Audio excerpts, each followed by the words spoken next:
Oy, ayos din tong Accent 2012, tinakbo niya 104,000 na. Walang kalampag walang joke. Ito ginamit ko ngayon pa uwi kasi yung ibang kotse na magagamit nasa loob ng park, ang hirap ilabas. So ito lang nasa bungad. So tinest drive na rin natin ito pa uwi. Pauwi na si tayo. Walang kalampag as in galing. Ayos pala to Havisa. Walang kalampag. Galing naman. Baka napapalitan to nung may-ari nung bago ibenta. Ganda yung sa akin 40,000 kilometers. Medyo may squeak Ito wala ka marinig Nakakatuwa naman to.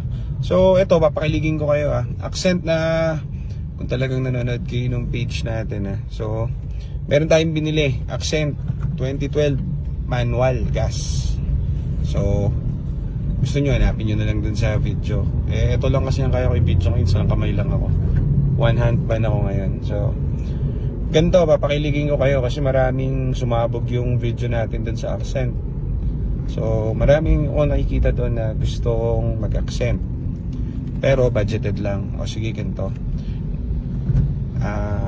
Sabihin ko yung price nito. Hindi pa naman to for sale, pero kung gusto nyo kayo nang magpa-project at kasi may mga tama-tama sa pintura, hindi ako satisfied. So pwede naman, dahil medyo puno yung shop natin ngayon, pwede nyo rin kuhanin na to sa steel price kung gusto nyo lang naman.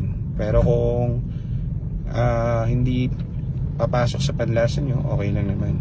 So gulatin natin kayo, price na ito, sige, bigay natin ng 180. Accent at 2012. Ang issue lang nito, wala siyang check engine dito na hard code, pero lumabas sa scanner namin oxygen sensor.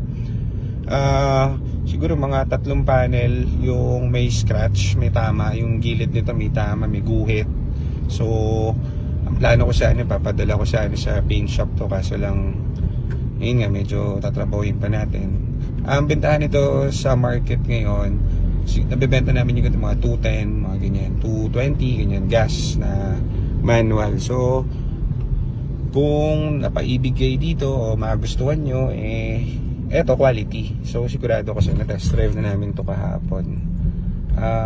Malalaman mo naman kung may problem yung Accent doon pa lang sa takbo, pati dun sa tunog ng makina. So eto sure ball, goods na goods. Yung loob talaga natutuwa ako, wala talaga tumutunog.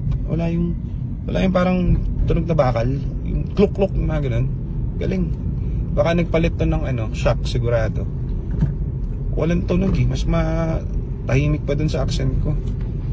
So anyways, 180 guys, steel price, gusto nyong kuhanin tomorrow siguro. Kung maiigi kayo na bahala magpa-paint o mag-project nito, tuloy nyo na lang. Pag kasi pinagawa namin to, pag pinapaint to, ang mangyari syempre mapibenta namin ng mga mga 220 ganyan, tatawad, mga 210, mga ganun. Siguro abot lang naman yung paint na ito, mga 8, mga ganyan. So yun lang naman, and hindi pa namin ito na linis, so kayo na bahala.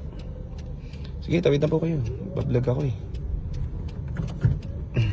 yung engine niya responsive naman. So yan ito lang ang pinapakita ko para busisiin nyo yung videos natin kung ano yung itsura na itong Accent na to. Ito yung nakuha natin sa Marikina. Hindi to flatted, sinagta namin yung ilalim and everything. All working, aircon malamig.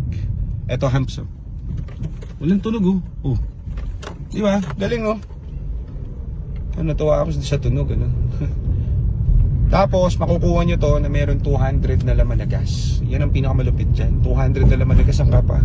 180k, meron pa 200 na gas. So papers nito first owned, walang problem. Ang papers nito money back guaranteed. Tapos ayun lang naman.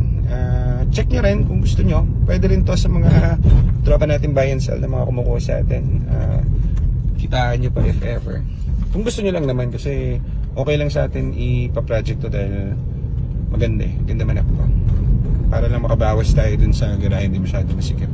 Okay, so tawag lang kayo or comment kayo, DM nyo ako dito kung saan nyo nakita yung video ko.